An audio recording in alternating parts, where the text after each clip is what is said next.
As a guy who owns a house and experiences power outages from time to time, the idea of energy storage in my house personally is very attractive. I'm sure that's attractive for a number of people in the industry, number of homeowners.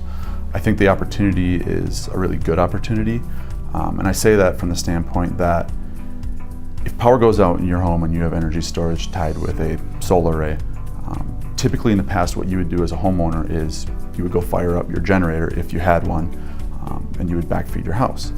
So with that being said, generators have some issues.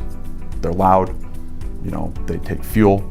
You may have to go get that fuel, and there's maintenance that comes along with them. Additionally, as a generator produces power at a small scale, the power it produces isn't very clean.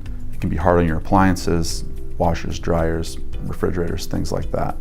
So if you look at energy storage from like a battery standpoint in your home, power goes out, your battery just switches over. The loads in your house don't see the difference. The inverters are very efficient. They're very good at producing a clean power sine wave, which doesn't affect your appliances, doesn't affect your washers, things like that. So if we look at energy storage from a residential standpoint, I think it's a really good opportunity.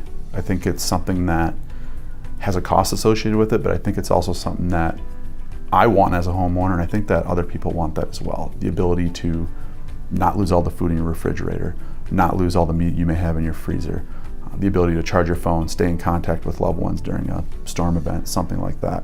That has a lot of value to me, and I think it's got a lot of value to potential buyers as well.